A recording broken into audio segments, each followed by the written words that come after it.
Hello, and welcome to another VFTS presentation of the F636 series. This is episode 2, The Unempty House. Before I continue, let me apologize for my voice. I have been sick all weekend, and this is the most voice I've gotten back. And also, I want to point out that the picture of the house that I posted up here on this video, that is the house I'm talking about. So please enjoy, and I'm sorry if my voice goes in and out. I will try to record this in segments so that I can take breaks. Make sure I don't lose too much of my voice, and I'm sorry. Please enjoy, and let me know what you think about the Unempty House. This is the first time I've ever told my experiences of this house in their entirety at one time.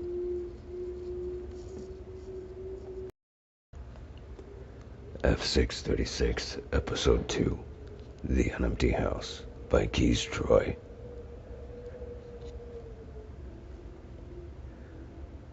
I used to live in Joplin, Missouri. A strange, small town that thinks of itself as a big city.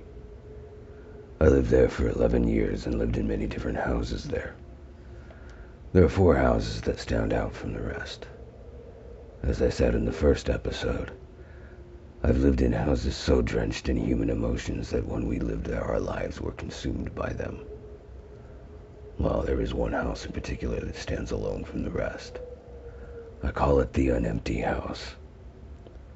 I ended up living in this house several different times for various reasons that aren't relevant to this account of my experiences.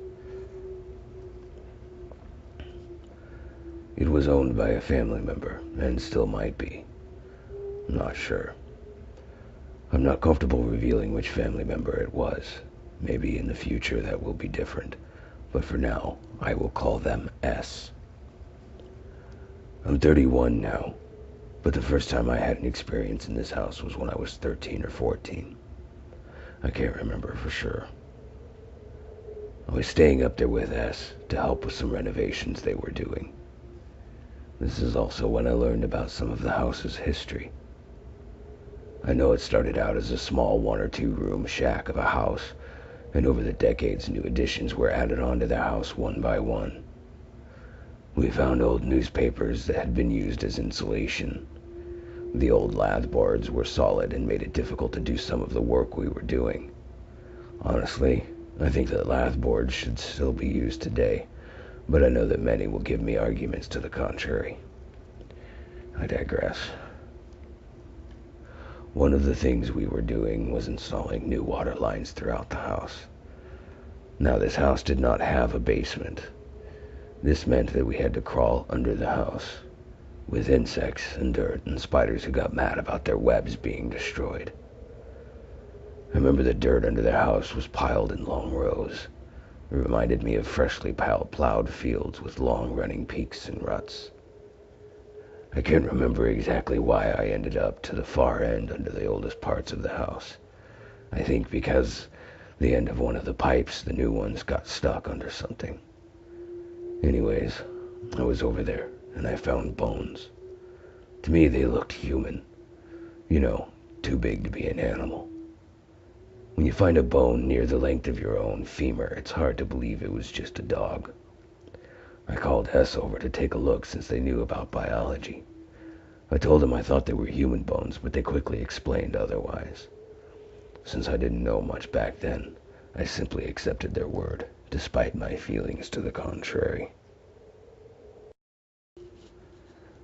We ended up back under the house several days later because one of the new pipes broke loose from its housing and had gushed water out under the house. Yay, now it was hot, musty, and muddy. Summers in Joplin tend to be hot. Like horrid, humid, sticky, muggy, no wind, no clouds, 10 minutes outside means you need a shower kind of hot. But then again, I've always preferred autumn and winter, so that could have just been my preference. Anyways, we got the pipe taken care of, and I stayed underneath the house while S went to turn the water on.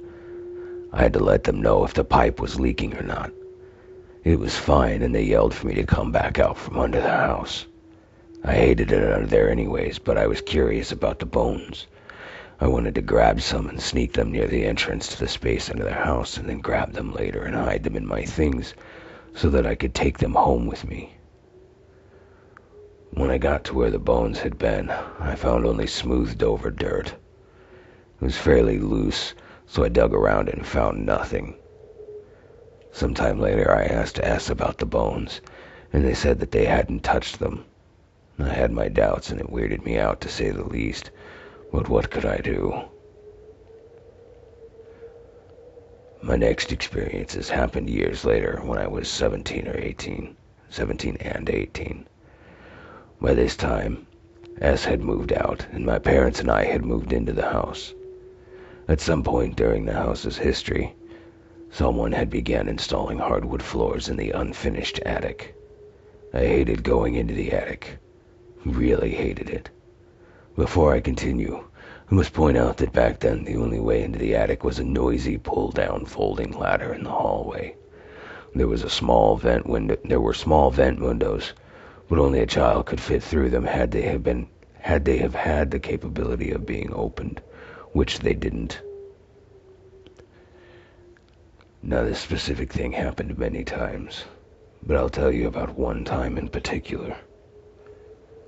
My dad and I were at home. My mom was out doing something, I can't remember what, and we heard footsteps. Yes, in the attic. They were very distinct. It sounded like someone was walking around slowly in the attic with boots on. I've worn boots most of my life. The sound that a good pair of boots make on hardwood floors is one of my favorite sounds. I don't know why, but it is. My mom for a long time claimed that she never heard anything, but that was until her and I heard it together. My dad was taking a nap and didn't hear it, obviously. Measured, slow-walking footsteps on the hardwood flooring in the attic. There was one time when I was home alone that I heard the footsteps, but this time they didn't just stop. There was a loud slam on the drop-down ladder. I had been in the kitchen grabbing a snack and just stood there as always listening to the walking above me. And then when the slam happened, I stared at the pull string hanging down, which was now swinging. If you've never seen a pull-down ladder, the way they're designed is that when closed up, it blends in with the ceiling and just a pull string hangs down from it. Around this same time, I decided to try getting an EVP. Well, I did have my own computer back then, and it was far from anything special. It was only a 200 megabyte desktop that crashed at least once a day. The only recording equipment I had was a Walkman tape player / recorder I had bought with my money I earned doing lawn care. I had one just like it before, and loved it because it had variable speeds, a built-in microphone, and a speaker that actually didn't suck. It didn't chew through batteries either. My old one had gotten too badly beaten up and finally stopped working, so I bought a new one just like it. I had also gotten a fresh stack of blank tapes. I waited until one night when I knew we'd be in the opposite side of the house, popped in a fresh tape, new batteries, and left it recording in the living room. We were going to eat dinner and watch movies in my parents' room, which, as I stated, was in the opposite side of the house.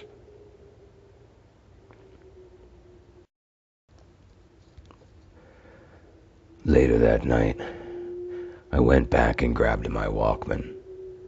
I rewinded the tape to the beginning and listened to the whole thing with headphones on.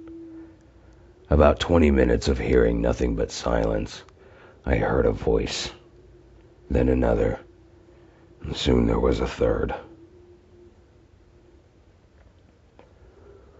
What I was hearing was what sounded like a man with an Hispanic accent and a woman who didn't have an accent, and they were talking to each other. The third was another man just rambling to himself. It honestly seemed like he was completely unaware of the other two, and they him. I couldn't make out most of what the first two were saying to each other, and the third person, I couldn't make out anything he was saying at all. I will say this, though. It was one of the only things I felt I could tell for sure. The guy talking to himself sounded scared and angry. I kept that tape a secret for the most part. For some reason, I just felt afraid of sharing it. What pains me most about this isn't so much the recording of the EVP, but that I lost that tape along with most of my other belongings years later. I had always wanted to do another recording, but found myself too scared. Even before I had done that recording, I never felt like I was alone in that house. There were a few times that it sounded like I heard something moving under the floor, as if someone was under the house, crawling around like S and I had before. That made me think about the bones that S told me weren't human. At one point, I had asked S about hearing someone walking around in the attic, and they told me that they had heard it, and that, like for my parents and me, it was just a regular occurrence that, while freaky each time, was just a normal thing.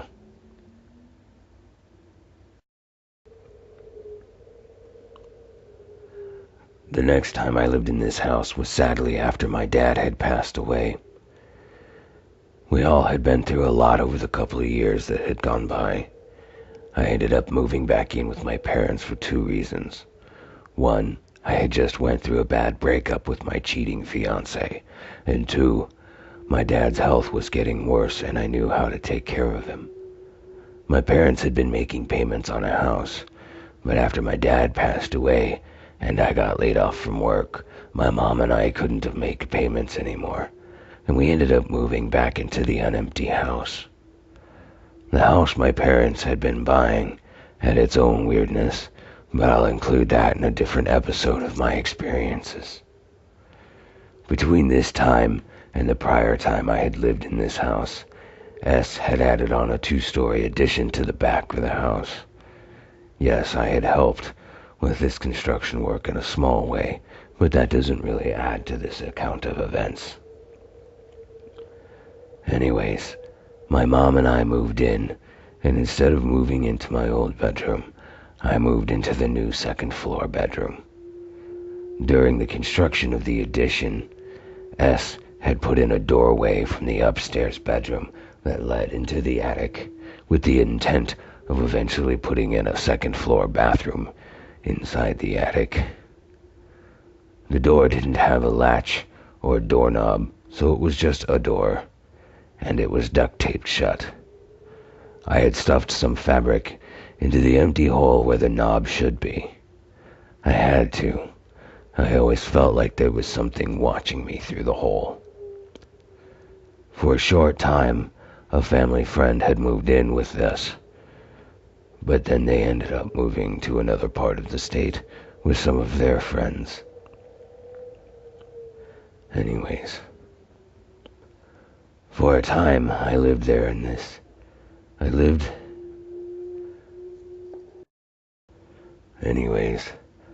For a time, after we moved back in, I was too focused on my own problems and the loss of my dad to pay attention to the occurrences in the house.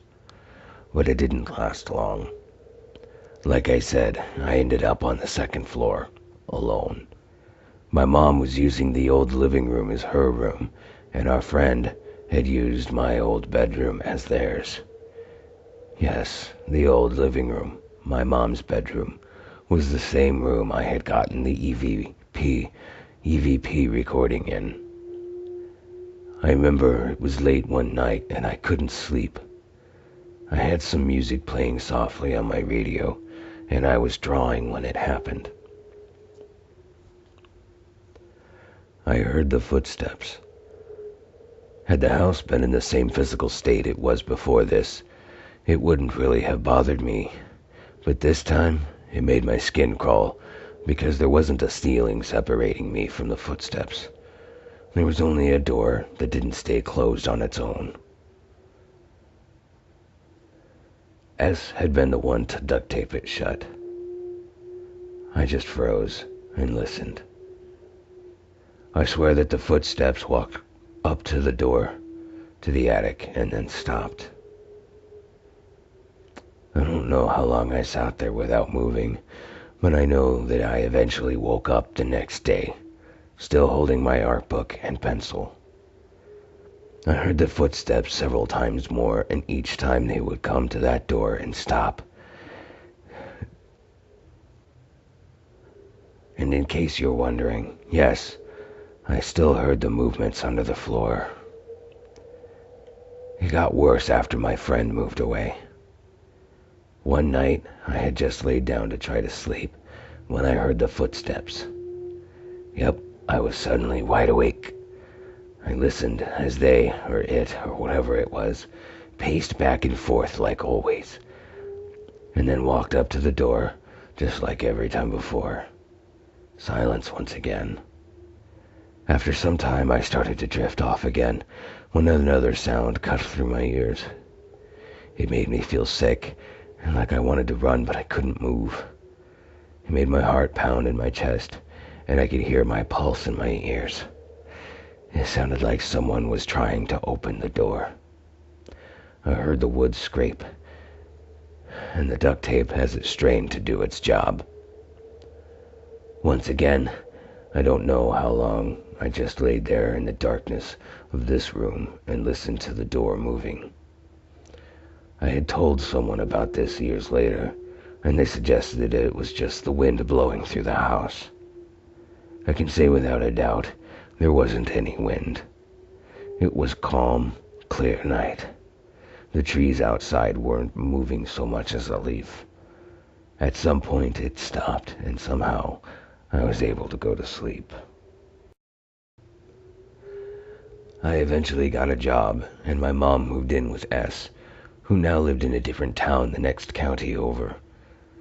So now I lived in this house alone. I hadn't worked at my new job for very long.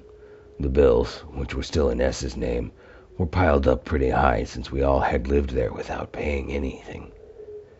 Nonetheless, I was asked to move out, and I was waiting to move up to the same place my friend had moved to. That never happened. I didn't carry a backpack at that time. I used a briefcase my dad had given me for either Christmas or my birthday. They're close together, so it's hard for me to remember sometimes when I got what gift. Now that's the mundane things that happened while living there alone. I came home from going to see a movie at the local cheap seats and walked upstairs to my room. I hadn't been living alone for very long, maybe a few days at the most. When I flipped on my bedroom light, my heart skipped a beat and I dropped my briefcase when I saw that the attic door was open. I ran downstairs and turned on literally every light in the house. I refused to go back to my room until daylight. The house was mostly empty, except for my stuff in my room, the appliances in the kitchen, and the middle bench seat from a Plymouth Voyager minivan placed next to the base of the stairs that led to my room. I spent the whole night on the van seat in the room below my room. Thankfully for me, I had brought down my radio for the acoustics of the first floor's open space. I spent the whole night listening to V&V Nation's album Future Perfect at a high volume. I felt like I couldn't even leave the new edition. I knew, without knowing how I knew, that whatever I had been hearing in the attic all these years was now free to roam the house. I just didn't know where it was, and I couldn't go back upstairs. The attic never had and still didn't have any lights. The only light that ever came in was from the vent windows and the pull-down ladder. So seeing that darkness when I discovered the door to be open made me feel like someone or something was hiding in there, watching me. Even the next day when I finally ventured upstairs, I felt like it was there. I had to close the door. I felt like as soon as I got close to the door, something was going to swing it open and rush out at me. I would have had a drink first to bolster my strength, but I was only 20, so that option was out.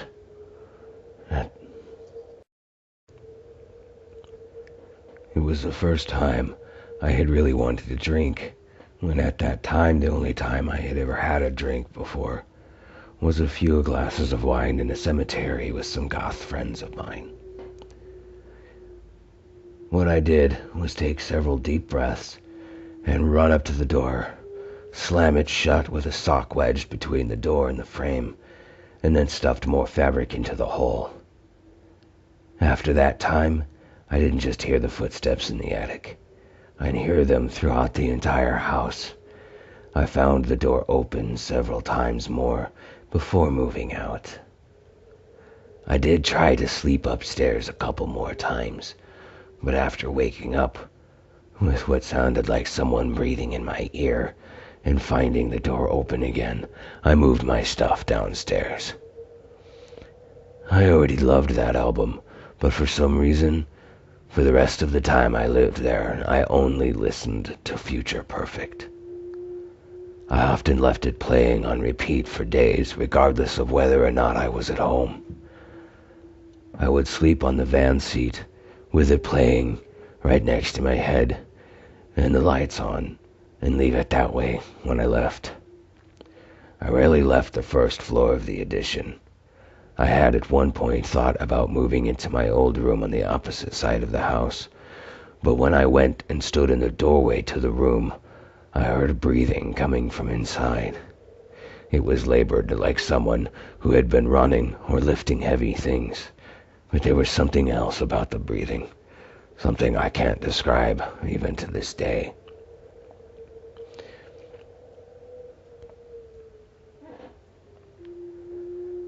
I didn't want to use the old living room for obvious reasons. I wasn't going to sleep in the kitchen or bathroom. Honestly, everywhere in that house made me feel trapped, cornered. The only place I felt safe was on the first floor of the addition. I felt like I was being watched, almost all of the time, too.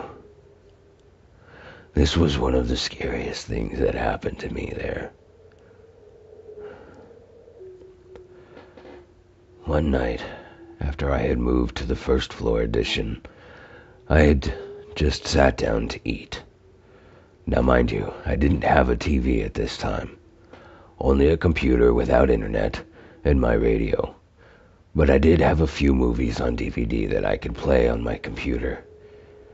I was watching one, I can't remember what movie, and I saw something out of the corner of my eye. Knowing, of course, that no other person was in the house, my eyes shot in the direction of the movement.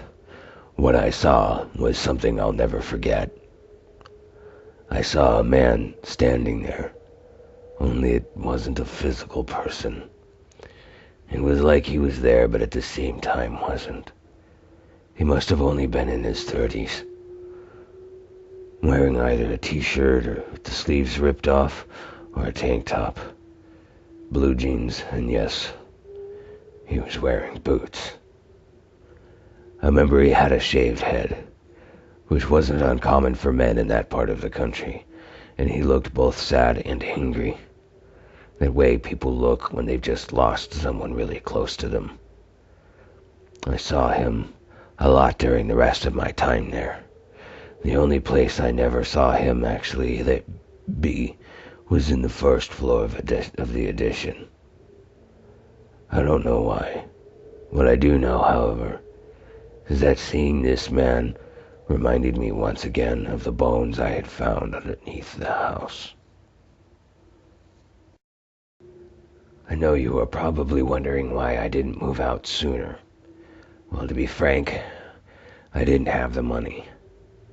The job I did have didn't pay much, and I had already quit it when I was intending to move up north. But I didn't move up north. I started spending a lot of time with a friend from work, and that at least kept me out of the house a lot. I dreaded going back, and even though they would sometimes come hang out with me there, I found every excuse I could not to be at home. Eventually, however, I was able to move in with some family friends, an elderly couple we had known for several years. I believe in the paranormal. Not quite sure how I feel about ghosts, even after seeing this man. I'll do videos, maybe as part of the F636 series, later on, where I'll talk about my views on the paranormal and ghosts and the like. I'll say this much for now.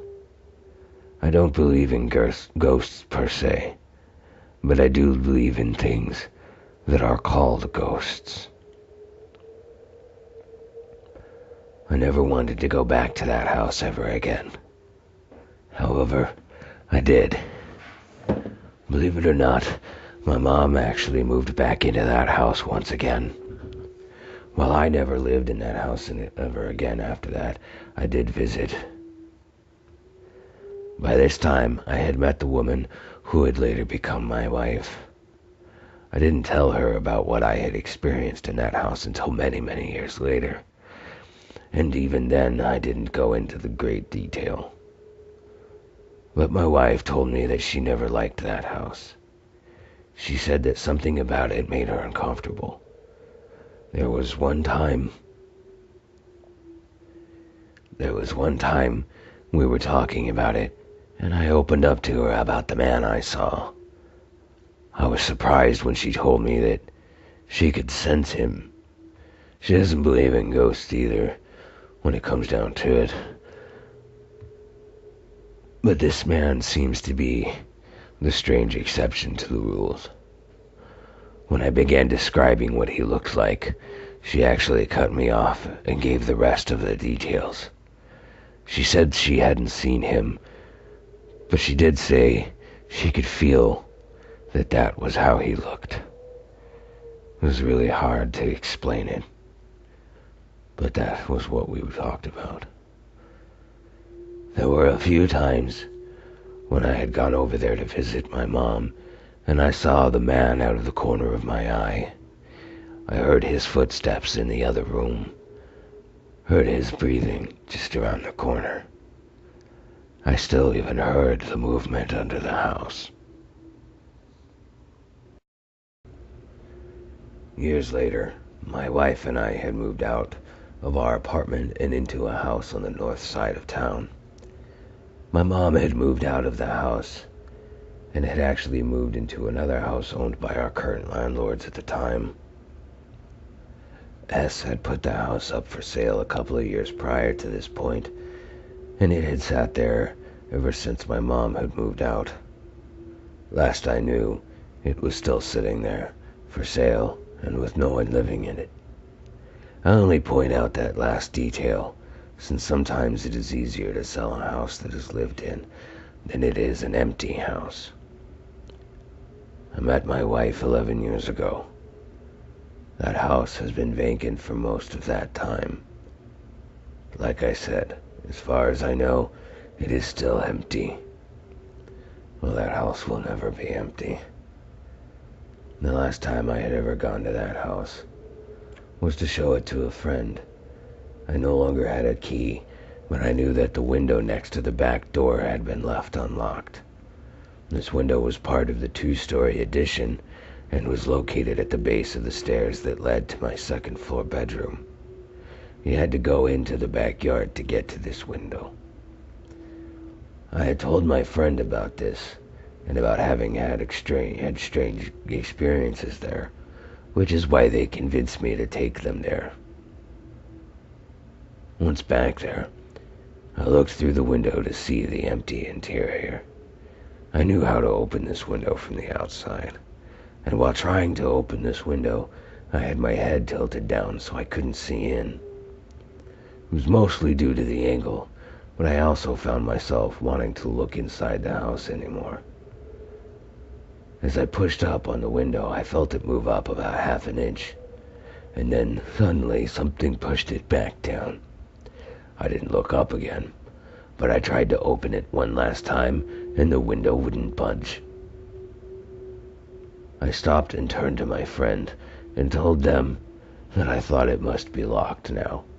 Their whole demeanor had changed from excitement to quiet distance. I told them that I wouldn't be able to show them the house. They simply stated that it was all right and that they needed to go anyways, while never looking away from the window. I didn't turn back, because I had a feeling about what I would see, and I didn't want to see him again. We both left. I drove by that house several times over the years. I even parked in front one time and just stared at it. Even after both S and my mom had moved out west. The last time I saw it was when my wife and I were leaving Joplin to move up north to Chicago. That house always made us both feel very uncomfortable, even just passing by it. Looking back, I have wished that I would have gone back inside that house, maybe gotten another EVP or video of the place. I don't know. But part of me wants to see it again. Part of me wants to go back just once, and part of me never wants to. I wonder if it is still there. Maybe someone has moved in. But even if no one did, it will always be the unempty house.